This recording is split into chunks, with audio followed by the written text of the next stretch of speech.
पिता पिता नहीं है जिस पिता ने अच्छे संस्कार नहीं दिए। वो लिखते हैं पिता वैरी, तो वैरी हैं क्योंकि बच्चे तो एक केवल गीली मिट्टी के एक लौंदे हैं, एक गीली मिट्टी है और उस गीली मिट्टी के लिए आकार देना आपका काम है, संस्कार में डालना आपका काम है। आप कितने संस्कार में ढाल सक रहे हो, लेकिन कब ढाल पाओगे? तभी ना, तभी ढाल सकोगे जबकि आप भी कुछ ना कुछ रूप में ढले होगे। दूसरों को अच्छे संस्कार देने के पहले अपने आप में भी संस्कार लाना आवश्यक होता है। अपने आप में भी अच्छे संस्कार लाना आवश्यक होता है। एक स्कूल का टीचर, एक अपने गुरुकुल के गुरु जब अपने शिष्यों के लिए कोई बात कहने के लिए जाते हैं, उसके पहले वे अपने आप को भी देखते हैं कि ऐसे संस्कार मेरे अंदर में है कि नहीं, ये बात मेरे अंदर में है कि नहीं। यदि नहीं है तो पहले अपने अंदर में ढालते हैं।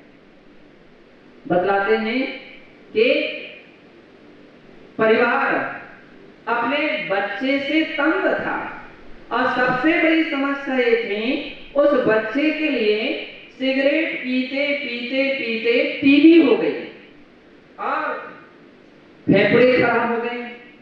इलाज हुआ, डॉक्टरों ने कहा इसके लिए टीबी हो गई है और इस कारण से इसके लिए अच्छे प्रयास करना चाहिए कि कम से कम बीड़ी सिगरेट पीना बंद कर दे, ये बीड़ी सिगरेट पीना बंद कर दे।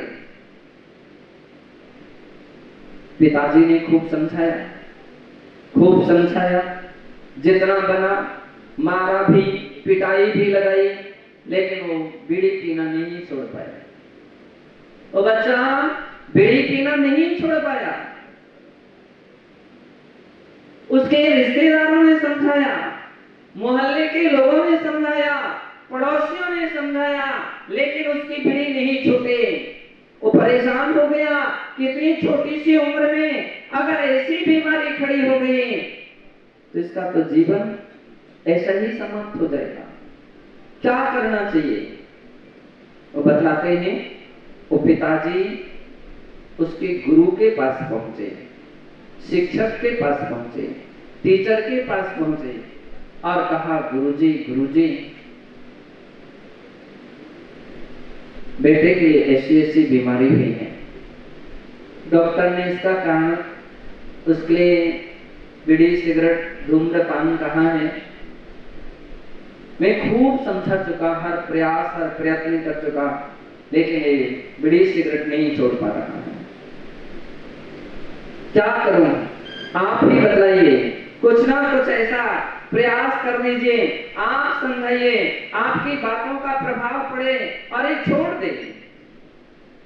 चूंकि उस बच्चे के भी जो टीचर थे वो भी सिगरेट पीते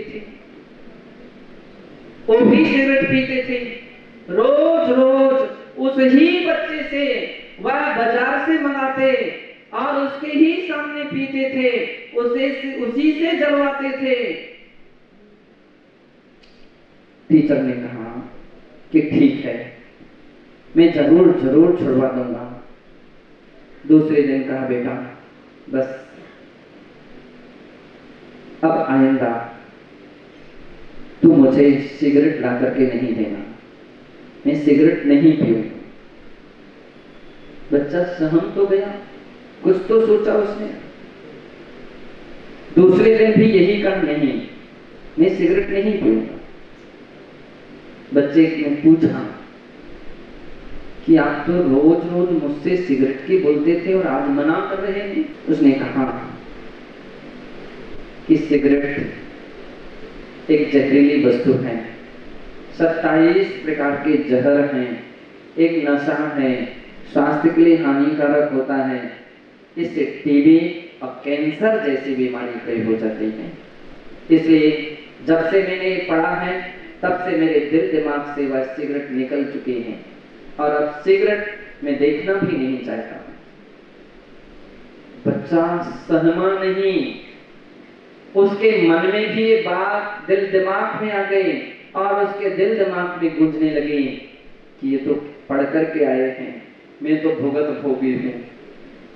डॉक्टर ने कई बार कहा, मेरे माँ, मेरे पिता, मेरे अन्य लोगों ने समझाया, लेकिन अब मैं भी सावधान होता हूं, संकल्प लेता हूं कि टीचर ने थोड़ा सा ही इशारा किया, तू भी छोड़ दे इसको, ठीक है, आज से मैं कभी नहीं पीऊंगा।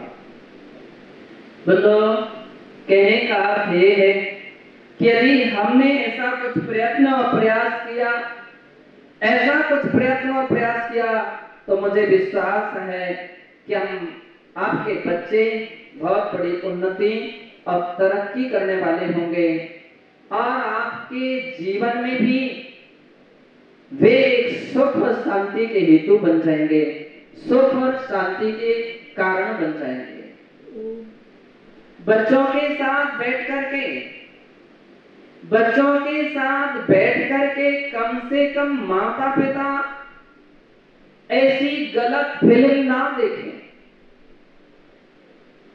देखना ही आप अपने कमरे में देखें, लेकिन बच्चों के साथ बैठ करके ना देखें, अन्यथा कल के दिन वे क्या आपका सम्मान करेंगे और क्या आपको सम्मान देंगे, क्या आपको सम्मान देंगे।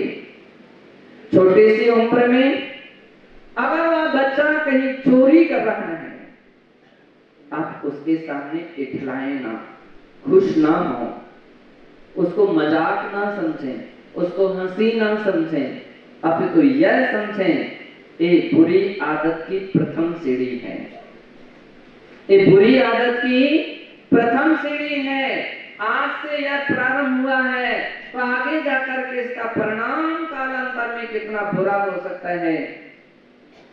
मुझे लगता है यदि इतना कुछ हमने सोचा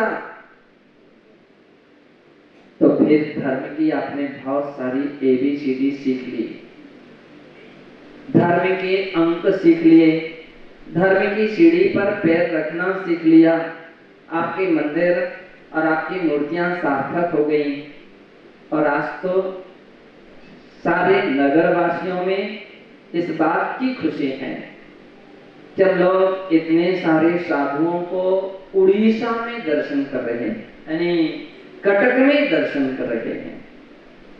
रास्ते में हम लोग जब बिहार करते हैं, कितने कितने लोग यहाँ पर ऐसे मुझे दिख रहे हैं, ऐसा लगता है कि जिनके अंदर की श्रद्धा, जिनके अंदर का विश्वास और अंदर की भक्ति उनको खींच करके ला रही है।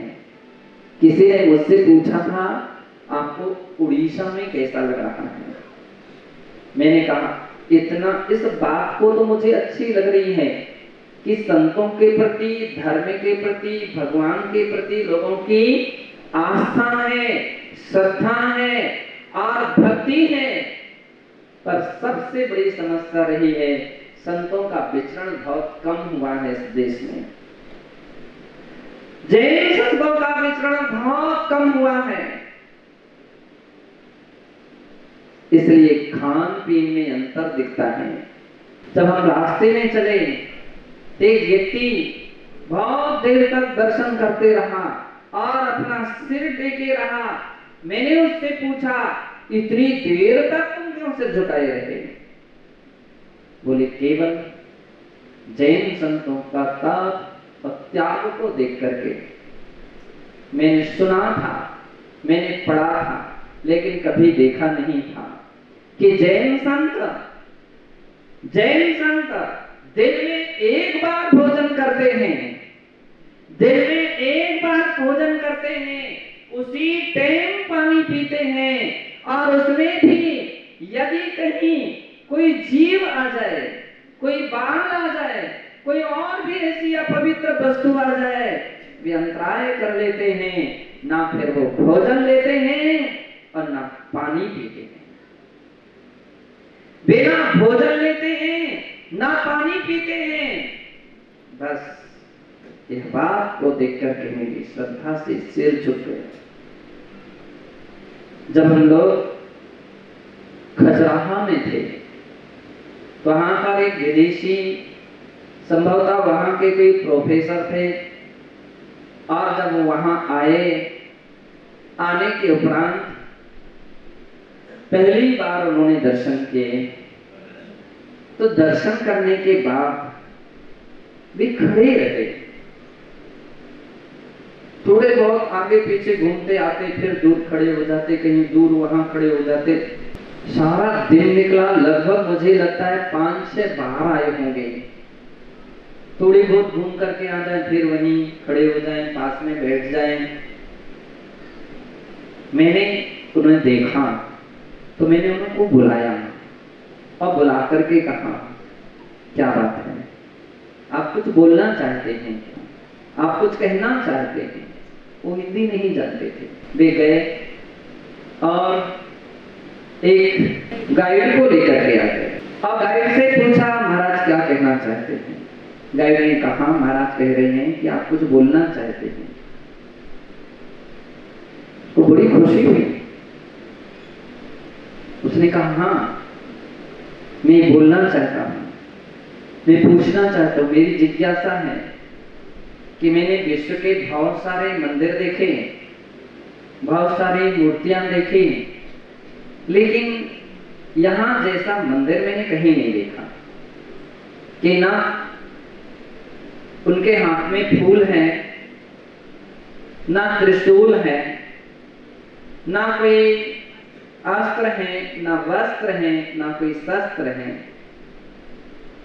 आज मैं संतों को भी इसी रूप में देख रहा हूं कि इनके हाथ में भी कुछ नहीं है और इनके पास भी वस्त्र, अस्त्र, शस्त्र कुछ नहीं है।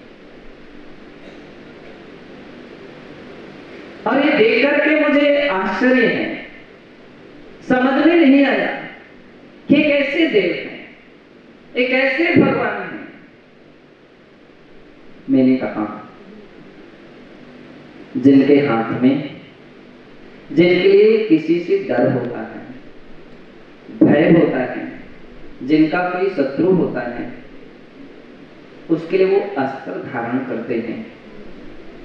लेकिन जिनका हृदय इतना विशाल हो गया है, कोई जिनका शत्रु नहीं है, तो अस्त्र की क्या आवश्यकता? जिनके अंदर में विकार होता है, विकार को ढांकने के लिए वस्त्र की आवश्यकता होती है।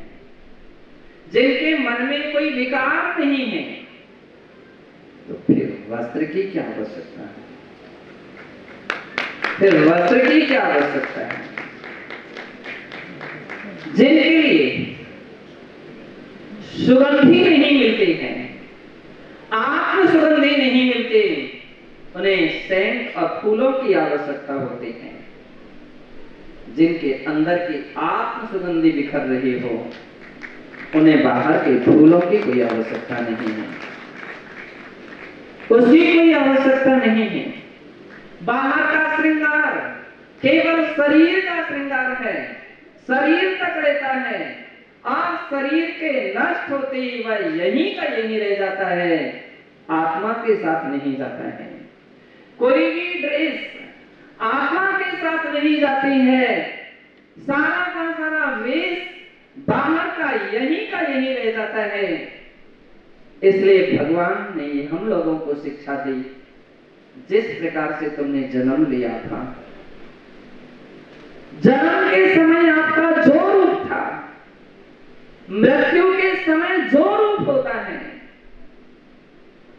सत्य है। बालक की तरह निर्विकार अवस्था को धारण करने वाले के लिए न फूल की आवश्यकता, न वस्त्र की आवश्यकता, न अस्त्र की आवश्यकता है, कुछ भी आवश्यकता नहीं। बहुत खुश हो गए, और इतने खुश हो गए कि वे प्रतिदिन स्वाध्याय में आते, बैठते, यथासंभव चर्चा करते। लगभग वे 8 दिन की यात्रा में आए थे भारत की।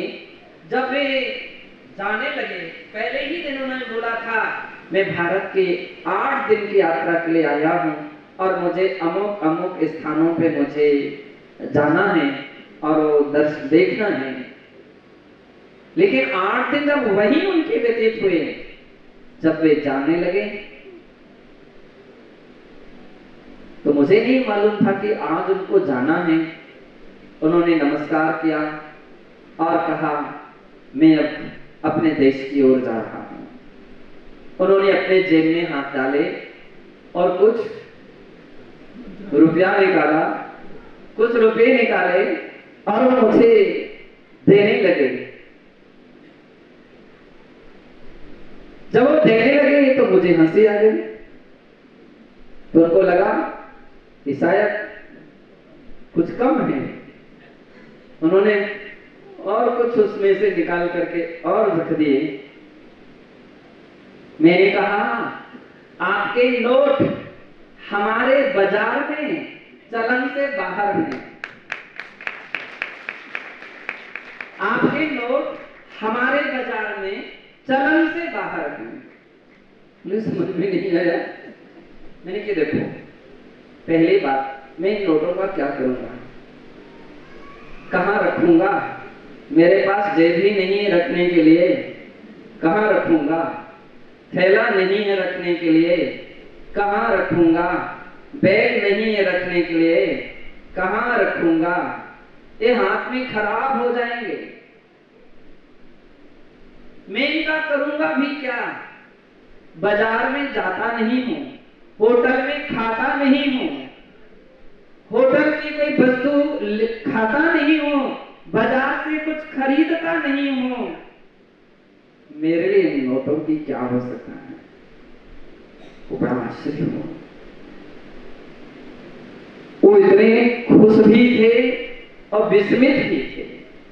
उन्होंने कहा कि अभी तक मैंने साधुओं को देखा, संतों को देखा, वे केवल मांगते मांगते देखे। एकमात्र ऐसे संतों को मैंने आज अपने जीवन में देख रहा हूं कि जो देने के साथ भी जो मना कर रहे हैं कि नहीं, मुझे रुपया नहीं लेते थे। मैंने उनसे पूछा, आप भारत की यात्रा में आए थे और आपने कहा था मुझे अमुक अमुक स्थान पर जाना है, 8 दिन तो आपके यही हो गए, अब कहां जाएंगे? बोले अपने देश। क्योंकि आप भारत की यात्रा, बोले सबसे बड़ी जीवन की मेरी यात्रा हो गई।